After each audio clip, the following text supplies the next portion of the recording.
नमस्कार, मैं नीरू भल्ला और आप देख रहे हैं यूट्यूब में समाचार सच। और आज हमारे बीच में संस्कृत महाविद्यालय के प्राचार्य डॉक्टर नवीन चंद जोशी जी हमारे साथ फिर एक बार मौजूद हैं। तो हम ज़्यादा समय न लेते हुए आपका फिर मासिक राशिफल में आ जाते हैं और हम पंडित जी से जानना चाहेंगे। जैसा कि त्योहारों का समय आ चुका है, वैसे तो सावन के माह से ही त्योहार शुरू हो जाते हैं, लेकिन अक्टूबर माह से सारे जो हमारे एक उल्लास और उत्साह वाले हमारे त्योहार होते हैं वो शुरू हो जाते हैं, जिसमें हमारे अभी श्राद्ध चल रहे हैं और नवरात्रे आएंगे, उसके बाद दीपावली का आह्वान हो जाएगा। तो उन्हीं से हम जानते हैं कि कैसा रहेगा हमारे 12 राशियों का राशिफल और किसके लिए अच्छा है और किसके लिए थोड़ा सा अच्छा नहीं है, और खराब तो नहीं कह सकते, लेकिन कैसा रहेगा 12 राशियों का राशिफल। नमस्कार पंडित जी। नमस्कार, धन्यवाद। समाचार सच को देखने वाले सभी लोगों को सादर प्रणाम, धन्यवाद। और आपके लिए माह शुभ रहे, मंगलमय रहे, इसी कामना के साथ आइए जाने कैसा रहेगा ये पूरा माह जो है, पूरा अक्टूबर माह आप सब लोगों के लिए, 12 राशियों के लिए। सबसे पहले मैं बता दूं, इस माह में जो परिवर्तन राशियां होने वाली हैं, 18 के बाद तुला राशि में यानी अपनी नीचस्थ राशि में सिंह राशि के अधिपति भगवान सूर्य चले जाएंगे, और 18 के बाद तुला राशि में सूर्य मंगल केतु की युति, और 30 के बाद जो है यानी मेष राशि से राहु हट करके मीन में चले जाएंगे, और वहां से तुला से केतु हट करके कन्या में चले जाएंगे। तो ये तो एक राशि का परिवर्तन रहेगा। अभी जो राशि का परिवर्तन है, विशेषकर मेष राशि और तुला राशि, इन राशियों के लिए विशेष प्रभाव रहेगा। आइए जाने सबसे पहले मेष राशि का। देखिए, मेष राशि में अभी भी राहु और गुरु की युति, सप्तम भाव में केतु और एकादश भाव में शनि की स्थिति बनी हुई है। और यहाँ जब 18 के बाद सूर्य भी राशि परिवर्तन कर जाएंगे, 30 के बाद जो मेष राशि के लिए पूरा एक साल भर से बड़ी विपरीत स्थिति बनी हुई थी, रोजगार के क्षेत्र से देखें, स्वास्थ्य की दृष्टि से देखें, पारिवारिक दृष्टि से देखें, जो अड़चने बनी हुई थी वो पूरी सारी समस्याएं उनकी दूर होने वाली हैं अक्टूबर माह में। यानी अक्टूबर का माह मेष राशि के लिए बहुत, उत्तरार्ध का समय बहुत शुभ रहने वाला है। रोजगार के क्षेत्र में उन्नति के अवसर मिलेंगे, पदोन्नति के चांस भी रहेंगे। राजनीतिक क्षेत्र में जो उतार चढ़ाव था उसमें स्थिरता आ सकती है। स्थिरता माने कहीं ना कहीं पदोन्नति के योग, मान सम्मान की दृष्टि से उनके लिए अच्छा रह सकता है। अभी देखिए, मेष राशि में क्योंकि इस समय गुरु चांडाल योग भी है, अभी बृहस्पति जी वहां हैं, यानी धनु और मीन के स्वामी वहां हैं, वहां पर राहु बैठे हुए हैं, तो 30 तक तो वो रहेंगे। तो मेष राशि वालों के उपाय क्या करना, देखिए सबसे बढ़िया इस समय चल रहा है पितृपक्ष। 14 को पितृपक्ष समाप्त होगा, उसके बाद नवरात्र आरंभ हो जाएंगे 15 से, यानी शरद काले महापूजा क्रियते याचवार्षिकी, वहां 15 से लेकर के आगे नवरात्रि, जो 9 दिन की नवरात्रि है उसमें शक्ति की आराधना करें। उससे पहले देखिए, राहु जब अपनी राशि में आता है, कहीं ना कहीं पितृदोष को प्रदर्शित करता है। तो उनके लिए सबसे अच्छा उपाय है, किसी भी राशि में अगर पितृदोष जनित कोई ऐसा कष्ट है तो उनको इन पितृपक्षों में पितरों का पूजन करना चाहिए। तर्पण करें, गौ ब्राह्मण इत्यादि इनको भोजन करें, जो गरीब इत्यादि वगैरह हैं इनको भोजन इत्यादि वगैरह दान करें, यानी पुण्य करें। तो उस पुण्य कर्म करने से पशु सुखम धन धान्यम प्राप्नुयात पितृपूजनात्, पितरों का पूजन करने से पशु सुख है, धन धान्य समृद्धि सब प्रकार के सुखों की प्राप्ति होती है। तो इसलिए ये जो पितृ पर्व है 16 दिनों का, इसमें पितृ पूजन करें, यानी दानादि धर्म करें। जो अर्ह हैं, जो श्राद्ध कर सकते हैं, उनको ये कर्म करना चाहिए। शेष मेष राशि के लिए कुल मिलाकर के ये महीने का जो उत्तरार्ध का समय रहेगा बहुत अच्छा रहेगा। उसके बाद आने वाला समय भी उनके लिए बहुत अच्छा रहेगा।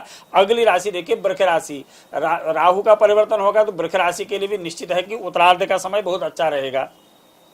वृष राशि के स्वामी क्योंकि इस समय वो सूर्य की राशि में बैठे हुए हैं, फिर उनका राशि परिवर्तन होगा। इस समय वृष राशि से चतुर्थ भाव में बैठे हुए हैं। पंचम भाव में इस समय वृष राशि के सूर्य और बुध की स्थिति, बाद में 18 के बाद वो छठे भाव में चले जाएंगे, और वहीं छठे भाव में मंगल और केतु की स्थिति, और 12वें भाव में जो गुरु चांडाल योग वृष राशि का समय बना हुआ है। यानी 30 तक थोड़ा सा संघर्ष वृष राशि को अभी भी करना पड़ सकता है। वो राजनीतिक क्षेत्र हो, आर्थिक क्षेत्र हो, पारिवारिक परेशानियां हो, ये थोड़ी सी अभी वृष राशि के लिए रह सकते हैं। लेकिन वृष राशि के लिए सबसे उत्तम योग जो बन रहा है इस समय, वो अचानक धन लाभ के योग, मान प्रतिष्ठा की दृष्टि से जो उत्तरार्ध का समय इस अक्टूबर माह में रहेगा वो बहुत बढ़िया रहेगा। तो वृष राशि वालों को भी क्या करना है, जो छठे भाव में उनका केतु है और 12वें भाव में गुरु और राहु की युति बन रही है, तो उनको भी पितृपक्ष में पितरों का पूजन, यानी शनिवार इत्यादि के दिन पीपल इत्यादि गोलों में जल चढ़ाएं, जानवर इत्यादि आवारा जानवर इत्यादि वगैरह जो है उनको भोजन दें, और किसी न किसी प्रकार से कोई ऐसा पुण्य का कार्य करें, परोपकार का कार्य करें, उनके लिए बहुत बढ़िया रहेगा। और जब 15 तारीख के बाद जब नवरात्रि आती है, देखो उनके लिए सबसे बड़ा मंत्र नवाक्षर मंत्र का जाप करें। कोई जप तब न भी कर सके तो एक मंत्र का जाप करें, दुर्गा सप्तशती का, सर्वा बाधा विनिर्मुक्तो धन धान्य सुतान्वितो मनुष्यो मत प्रसादेनो भविष्यति न संशय। इस मंत्र का जाप करें, देखिए बिल्कुल आपके जीवन में परिवर्तन आ जाएगा, सारी बाधाएं दूर हो जाएंगी, अचानक शुभ लाभ आपको प्राप्त होगा। कुल मिलाकर के वृक्ष राशि के लिए भी उत्तरार्ध का जो समय रहेगा वो बहुत उत्तम रहेगा। विशेषकर राजनीतिक क्षेत्र से जो पद लाभ मान प्रतिष्ठा की वृद्धि है वो 28 तारीख के बाद उनके लिए योग बन रहे हैं। अगली राशि देखिए मिथुन राशि भी, क्योंकि मिथुन राशि के अधिपति भी जो है इसमें सूर्य के साथ हैं, इसमें तो सूर्य के साथ अस्त हैं। आगे भी जब उनका राशि परिवर्तन होगा 18 के बाद तो वो तुला राशि में चले जाएंगे, तो वहां पर भी जो है इस समय चौथे स्थान में सूर्य बुध है, पंचम स्थान में मंगल और भाग्य स्थान में शनि, यानी एकादश स्थान में राहु की जो स्थिति मिथुन राशि में बन रही है, उनके लिए भी व्यापार की दृष्टि से थोड़ा सा उतार चढ़ाव की स्थिति बन सकती है। स्वास्थ्य की दृष्टि से अगर देखा जाए तो थोड़ा सा स्वास्थ्य में उनकी थोड़ी सी मंद स्वास्थ्य रह सकता है, और पारिवारिक परेशानियां थोड़ी सी बढ़ सकती हैं पूर्वार्ध में इस अक्टूबर माह के। तो मिथुन राशि वालों को भी अपने आराध्य यानी उनके जो भी इष्ट हैं उनकी आराधना करें, पितरों का पूजन जरूर करें, और साथ में शनिवार के दिन शनि मंदिर में जरूर दिया बत्ती इत्यादि वगैरह करें, तो उनकी भी सारी बाधाएं दूर हो जाएंगी। और मिथुन राशि के लिए एक जो योग बन रहा है 28 तारीख के बाद, वैसे योग उनके लिए जो बन रहा है वो 18 के बाद जो ही सूर्य राशि परिवर्तन करेंगे, अचानक पद मान प्रतिष्ठा का योग उनका बन रहा है, भूमि भवन संबंधी कोई लाभ उनको मिल सकता है। तो मिथुन राशि वालों को भी 14 के बाद यानी 15 के बाद जो नवरात्रि बनती हैं, जो भी एक मंगलवार आए तो नवरात्रि में विशेषकर मंगलवार के दिन मंगल यंत्र की पूजा करें, और निश्चित ही भूमि भवन संबंधी लाभ उनको प्राप्त होगा। कुल मिलाकर के मिथुन राशि के लिए भी पूर्वार्ध का संघर्ष, लेकिन उत्तरार्ध का समय मिथुन राशि के लिए भी बहुत बढ़िया रहेगा। अगली 3 राशियां कर्क, सिंह और कन्या राशि। देखिए कर्क राशि में क्योंकि शनि की अभी ढैया भी चल रही है, कर्क राशि से द्वितीय स्थान में शुक्र और तृतीय स्थान में सूर्य बुध और चतुर्थ स्थान में मंगल केतु और अष्टम स्थान में यानी शनि होने से ढैया, यानी शनि तो पूरा ही रहेगा, तो यहाँ राशियां परिवर्तन जरूर होंगे। 18 के बाद सूर्य परिवर्तन होंगे, मंगल परिवर्तन करेंगे, और 30 के बाद वहां राहु और केतु का परिवर्तन होगा। लेकिन कर्क राशि में शनि जो है अभी भी अष्टम स्थान में है, तो कर्क राशि के लिए भी थोड़ा सा संघर्ष की स्थिति जरूर है, लेकिन पदमान प्रतिष्ठा की दृष्टि से देखा जाए तो उनके लिए बहुत उत्तम रहेगा। संतान संबंधी कोई शुभ सूचना उनको प्राप्त हो सकती है, पारिवारिक जीवन में कोई खुशियां उनको मिल सकती हैं। उत्तरार्ध का जो समय उनके लिए आ रहा है, कोई मांगलिक कार्य के योग भी 15 तारीख के बाद उनके लिए कर्क राशि के लिए बनते हुए दिखाई दे रहे हैं।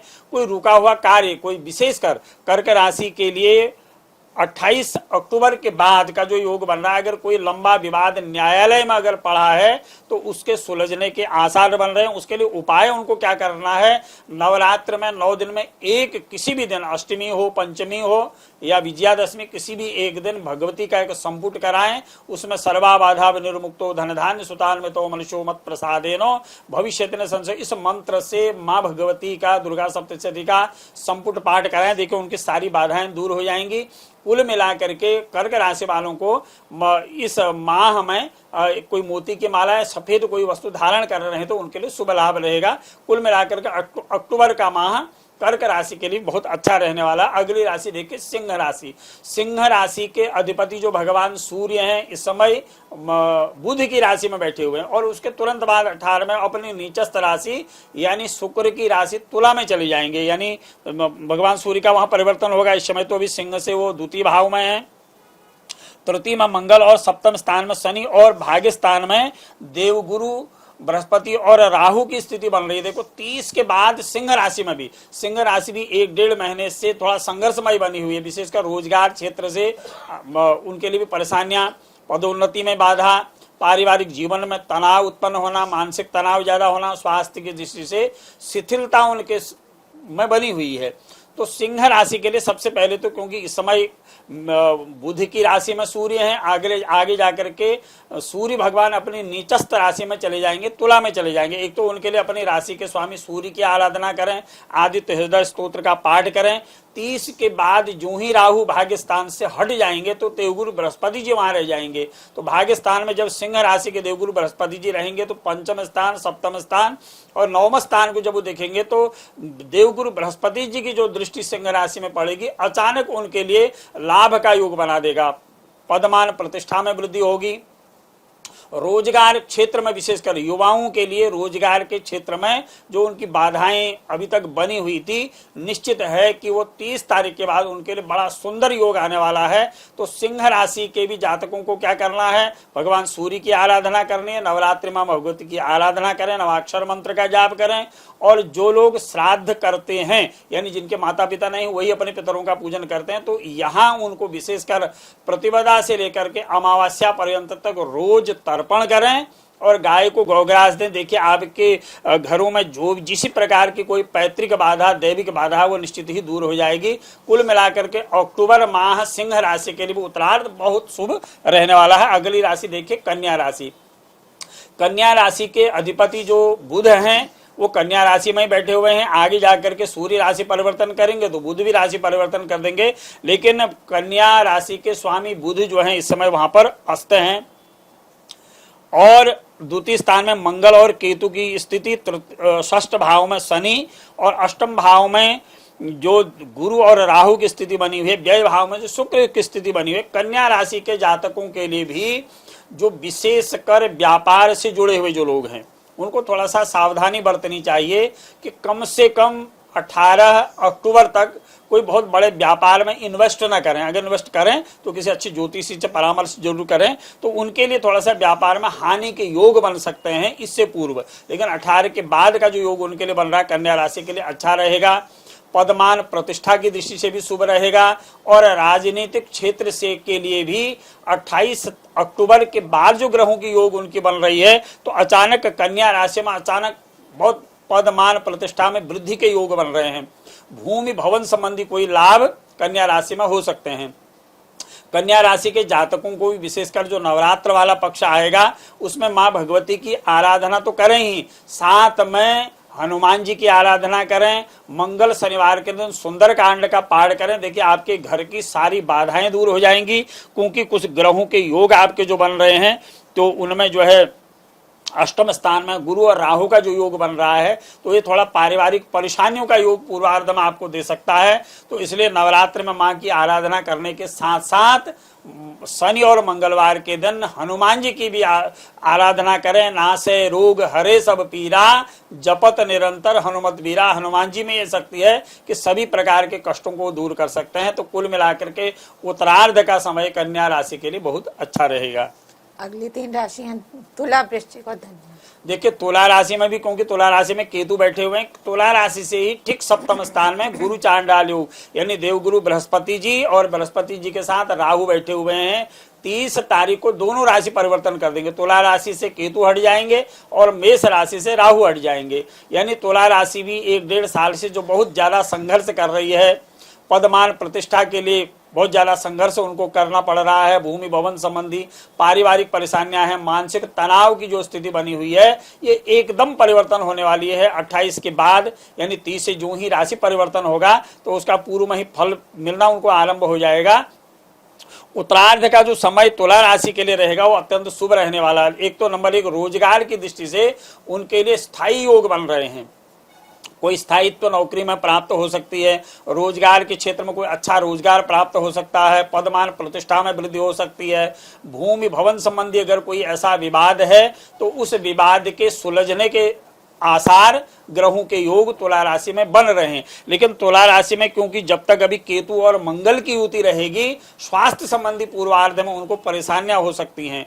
तो तुला राशि को करना क्या है, शनि और मंगलवार के दिन, विशेषकर शनिवार के दिन तो शनि मंदिर में जाकर के या पीपल के पेड़ में जाकर के जल चढ़ाएं और इन श्राद्धों में गाय को गौग्रास अवश्य दें। अगर आप पितरों का तर्पण करते हैं, पितरों का पूजन करते हैं तो तर्पण अवश्य करें और उसके साथ साथ ही नवरात्र में माँ भगवती के जो 32 नाम हैं, दुर्गा, दुर्गार्थ समनी, दुर्गा आपद निवारणी इत्यादि ये मंत्र हैं, दुर्गा आप कुल मिलाकर के तुला राशि के लिए भी 28 अक्टूबर के बाद का जो योग रहेगा पूरा वर्ष बहुत बढ़िया राजयोग उनके लिए बन रहा है। तो एक बात उनके लिए भी है कि उससे पूर्व यानी 18 से पूर्व कोई ऐसा नया काम आरंभ तुला राशि को नहीं करना चाहिए जब तक सप्तम स्थान में गुरु चांडाल योग है और उनकी राशि में केतु मंगल की युति है। तो यहाँ पर थोड़ा सा इन कार्यों से उनको बचना चाहिए। अगली राशि देखिए वृश्चिक राशि। वृश्चिक राशि से भी चतुर्थ स्थान में शनि है, छठे स्थान में राहु गुरु, अब राहु परिवर्तन हो जाएंगे उसके बाद। तो दसम स्थान में शुक्र और एकादश भाव में सूर्य बुध, यानी वृश्चिक राशि में भी इस समय शनि की ढैया चली हुई है। यानी शनि की ढैया का तात्पर्य सिरे है। तो वृश्चिक राशि के लिए भी कहीं ना कहीं मानसिक तनाव, पारिवारिक परेशानियां और स्वास्थ्य संबंधी दिक्कतें 18 अक्टूबर से पूर्व तक बनी रह सकती हैं। तो उसके लिए उनको उपाय क्या करना है, क्योंकि उनके राशि के स्वामी इस समय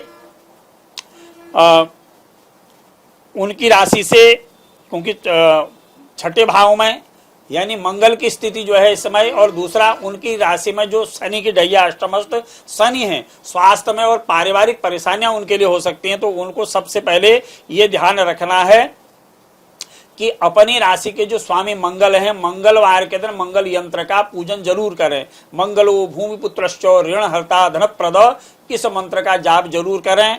अनावश्यक ऋण लेना और ऋण देना, इस चीज से 18 अक्टूबर तक वृश्चिक राशि वालों को बचना चाहिए। कोई धनहानि के योग बन सकते हैं, परेशानियां हो सकती हैं, और विशेषकर न्यायालय संबंधी कोई विवाद है तो उससे बचना चाहिए। तो ये चीजें थोड़ा सा वृश्चिक राशि के लिए पूर्वार्ध में बनी रह सकती हैं। और उसके लिए उपाय उनको अपने मंगल के दिन अपनी राशि के स्वामी मंगल का पूजन करें, और विशेषकर नवरात्रि में उनके लिए जो उपाय है, प्रतिदिन हो सके दुर्गा सप्तशती का पाठ करें, और न हो सके इतना समय तो केवल भगवती के देवी कवच का पाठ करें, तो सारी बाधाएं दूर हो जाएंगी। 28 के बाद का जो योग उनके लिए बन रहा है, राज पद मान प्रतिष्ठा और धनार्जन की दृष्टि से वृश्चिक राशि का उत्तरार्ध भी अक्टूबर माह में बहुत बढ़िया रहेगा। अगली राशि देखिए धनु राशि से तृतीय स्थान में शनि है, पंचम स्थान में गुरु राहु की युति, भाग्य स्थान में शुक्र, दशम स्थान में सूर्य बुध और एकादश स्थान में मंगल केतु, जो आगे फिर राशि परिवर्तन करेंगे। यानी धनु राशि में भी धनार्जन की दृष्टि से तो योग बहुत उत्तम है, लेकिन पारिवारिक परेशानियां, स्वास्थ्य संबंधी दिक्कतें धनु राशि में हो सकती हैं। राजनीतिक क्षेत्र से जुड़े हुए जितने भी लोग हैं, विशेषकर उनके लिए अक्टूबर माह का जो पूर्वार्ध का समय है, थोड़ा सा वाद विवाद का कारण बन सकता है, थोड़ी वाद विवाद की स्थितियां उनके लिए बन सकती हैं। तो सबसे पहले धनु राशि को तो अक्टूबर माह के पूर्वार्ध में बहुत शालीनता बरतनी है, अपनी वाणी में विशेषकर संयम रखना है, उपासना करनी है, अपने आराध्य की उपासना करें, पितृपक्ष में पितरों का तर्पण करें, पितरों का पूजन करें, और बहुत अच्छा सद्व्यवहार अपनी ओर से बनाए रखना चाहिए। पूर्वार्ध का समय थोड़ा सा वाद विवाद में जा सकता है धनु राशि का, लेकिन 28 तारीख के बाद जो उनके ग्रहों की योग की स्थिति बन रही है, राजनीतिक पद मान प्रतिष्ठा की दृष्टि से बहुत अच्छे योग बन रहे हैं। अचानक धन प्राप्ति के योग बन सकते हैं, विदेश यात्राओं के भ्रमण के योग बन सकते हैं, नए कार्यों का आरंभ उनका बन सकता है। 28 के बाद जो ग्रहों की स्थिति धनु राशि बननी बहुत अच्छी बन रही है। कुल मिलाकर के धनु राशि के लिए पूर्वार्ध का समय संघर्षमय और बहुत फूक फूक करके कदम रखने की आवश्यकता उनके लिए है, और शेष उत्तरार्ध का समय उनके लिए बहुत सुंदर रहेगा, लाभप्रद रहेगा, और अचानक उनके कार्यों की सिद्धि हो जाएगी। माँ भगवती की आराधना नवरात्र में अवश्य करें। अगली राशि देखिए मकर राशि। मकर और कुंभ के स्वामी शनि हैं। मकर राशि में वो द्वितीय भाव में है, और चतुर्थ भाव में राहु और गुरु की युति, अष्टम भाव में शुक्र भी राशि परिवर्तन करेंगे, नवम भाव में अभी सूर्य है तो सूर्य भी राशि परिवर्तन करेंगे, दसम मंगल केतु हैं, फिलहाल 30 के बाद वो भी परिवर्तन करेंगे। यानी मकर राशि में भी स्वास्थ्य संबंधी बहुत ज्यादा जो परेशानियां इससे पूर्व चल रही थी, तो 22 अक्टूबर के बाद वो सब निवृत्ति उनकी हो जाएगी। यानी 22 अक्टूबर के बाद मकर राशि के लिए बहुत अच्छे योग बन रहे हैं, स्वास्थ्य में सुधार रहेगा, पारिवारिक जो परेशानियां उनके संबंधित जो दैविक बाधाएं, पैतृक बाधाएं, जो परिवार में उनकी बहुत ज्यादा बाधाएं बनी हुई थी मकर राशि की, वो सारी दूर हो जाएंगी। तो मकर राशि के लिए एक जरूर है कि चतुर्थ स्थान में इस समय उनका जैसे राहु और दशम स्थान में केतु की स्थिति बनी हुई है। जो भी घरों में श्राद्ध करते हैं तो प्रतिदिन तर्पण जरूर करें। तर्पण करने के बाद गाय को गौग्रास जरूर दें और गाय को प्रणाम करें। और इस प्रकार से आप रोज गाय को गौग्रास इत्यादि वगैरह देंगे तो आपके घर में जो भी बाधाएं हैं, पितर संबंधी बाधाएं हैं, भूमि भवन संबंधी जो भी बाधाएं हैं, वो सारे बाधाएं आपकी दूर हो जाएंगी। इस प्रकार से पितरों का पूजन, तर्पण और गौग्रास देने से तो ये जरूर करें। और उत्तरार्ध में जो नवरात्र का जो पक्ष आ रहा है, उस नवरात्र के पक्ष में हो सके तो मकर राशि के लिए सबसे सरल उपाय, उनकी सारी बाधाएं और सारे संकट की निवृत्ति के लिए दुर्गा सप्तशती के अंत में सिद्ध कुंजिका स्तोत्र है, उस सिद्ध कुंजिका स्तोत्र का पाठ करें तो सारी बाधाएं आपकी दूर हो जाएंगी। और हो सके तो काले घोड़े के नाल का एक छल्ला, अंगूठी या रिंग वो धारण कर लें और शनिवार के दिन शनि मंदिर में जरूर दिया बत्ती करें। देखिए आपके भी 22 अक्टूबर के बाद का जो योग बन रहा है वो अत्यधिक शुभ लाभ वाले योग बन रहे हैं। पदमान प्रतिष्ठा की दृष्टि से वो समय आपका बहुत अच्छा रहने वाला है। इसी प्रकार से कुंभ राशि में हम देखें तो कुंभ राशि में भी देखिए, कुंभ राशि में शनि बैठे हुए हैं।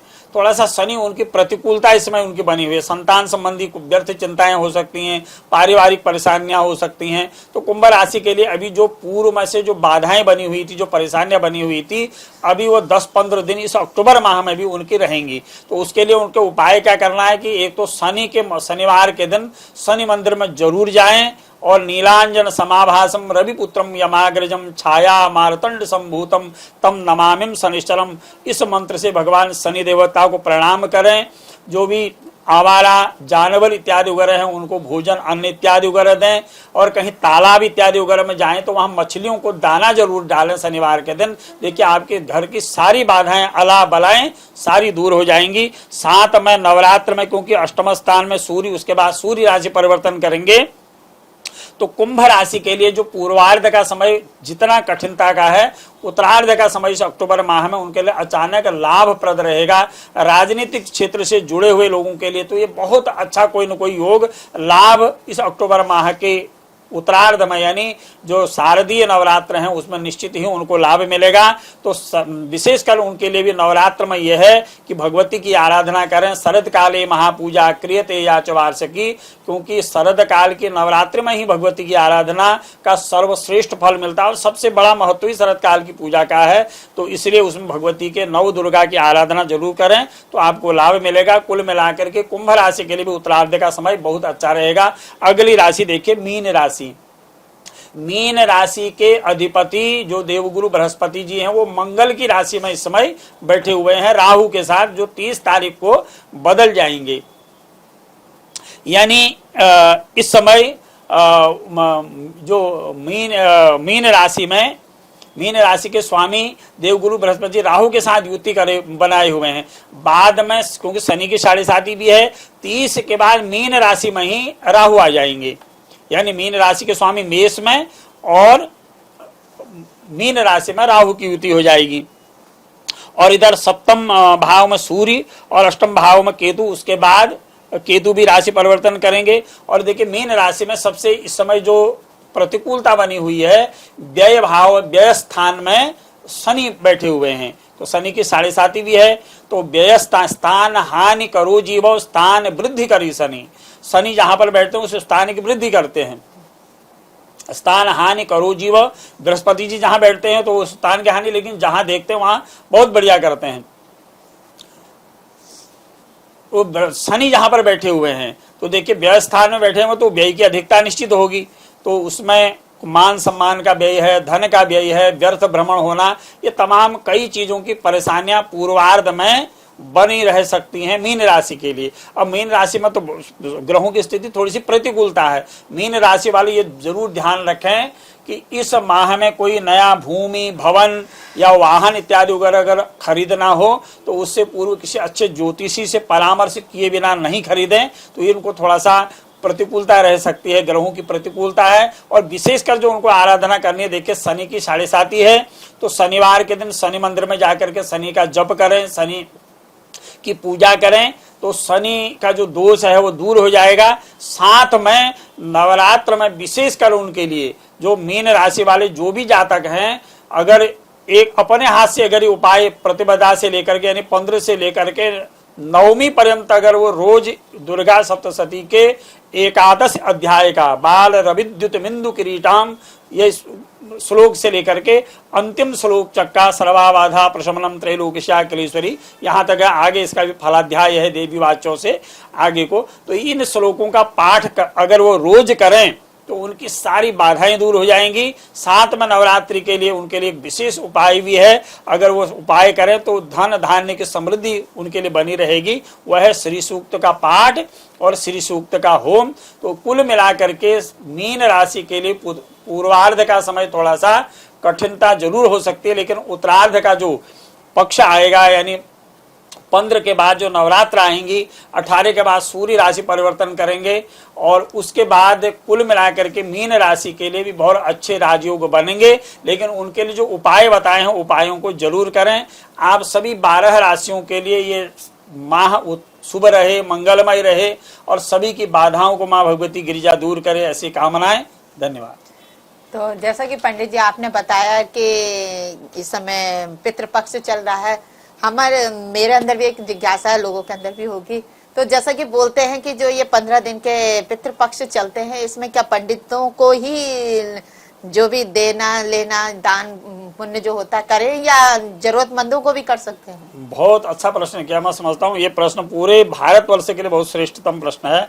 देखिए, यज्ञ यागादि कर्मों की दक्षिणा बिना ब्राह्मण को दिए हुए, यज्ञ की जो दक्षिणा होती है, कर्म की जो दक्षिणा होती है, बिना दक्षिणा दिए हुए यज्ञ सफल नहीं होता। दक्षिणा रहितम दानम निष्फलम कव्यम अब्रवीत, ये भागवत जी में लिखा हुआ है श्रीमद देवी भागवत में कि आपने जो भी कर्म पूजा पाठ वगैरह कराए तो वो एक दक्षिणा अलग है। देखिए, इसमें जो दान है, देखिए दान आप अगर आवारा जीव जंतुओं को, जानवरों को भोजन करा रहे वो भी दान है। आप श्राद्ध में देखो पंच बलियों का वर्णन हमारे यहाँ, पिपली का बलि, चींटी इत्यादियों को आप दीजिए, गायों को दीजिए, कुत्ते को दीजिए, श्वान को दीजिए, पक्षियों को दीजिए, ब्राह्मण भोजन कराइए। जो भी जरूरतमंद हैं अगर आप उनको दान कर रहे हैं यानी नर सेवा कर रहे हैं तो वो साक्षात भगवान नारायण की सेवा है। तो इसलिए जहां आप सेवा कर सकते हैं, जहां जरूरतमंद को, जहां आपने देखा कोई आवारा जानवर हैं उनको आप भोजन दीजिए, उनको जल पिलाइए। नदी तालाबों में रहने वाले जो जंतु हैं, जो जल में रहने वाले जीव हैं, उनको अगर भोजन कराए उससे भी पितृलोक प्रसन्न होते हैं। देखिए, एक पितृपक्ष ही एक ऐसा पक्ष है। देवताओं की तो हम आराधना करते हैं, करोड़ों जन्म की तपस्या के बाद तब भगवान का दर्शन होता है। लेकिन हमारे यहाँ प्रत्यक्ष देवता अगर किन्हीं को माना गया है तो वो माता पिता पितरों को माना गया है, क्योंकि पितरों के प्रसाद से ही हमको शरीर मिला हुआ है। तो इसलिए उन पितरों के निमित्त हमको जरूर तर्पण है, श्रद्धा पूर्वक जो भी हम दान कर सकते हैं पितृपक्ष में जरूर करना चाहिए। साल भर में केवल एक 16 दिन ही पितरों के निमित्त आते हैं, तो इसमें खूब उपकार पुण्य कर्म करना चाहिए। कोई जरूरी नहीं है, ठीक है आपने श्राद्ध कर्म किया तो दक्षिणा तो ब्राह्मण को देनी पड़ेगी, ब्राह्मण को ही दक्षिणा देने का अधिकार है। लेकिन जो दान है, आप वो पंच बलियों का वर्णन उसमें है, तो उन सबको आप भोजन करा सकते हैं। जरूरतमंदों को जहां जरूरत है उनको दीजिए, उससे आपको सद्दुआएं मिलेंगी, उससे आपको पुण्य मिलेगा। तो श्राद्ध का मतलब है कि आपने अपने श्रद्धा को समर्पित किया, अपनी श्रद्धा का समर्पण करना ही श्राद्ध है। वो आप जीव जंतुओं को, गायों को, यहाँ तक कि हमारे धर्म तो कहता है चीट पतंग, तो हमारे यहाँ तो सबको सबकी पूर्ति हो जाए, इस निमित्त हमारे यहाँ कर्म का फल कहा गया है। धन्यवाद पंडित जी। तो ये था हमारा 12 राशियों का राशिफल और आपने देखा ही होगा। हालांकि अगर जैसा अच्छा है या बुरा है उसका पंडित जी ने उपाय भी बताया और आप जरूर करेंगे। और इसी तरह हमारे साथ जुड़े रहिए, स्वस्थ रहिए, खुश रहिए और अपने आसपास सफाई का ध्यान रखिएगा। नमस्कार।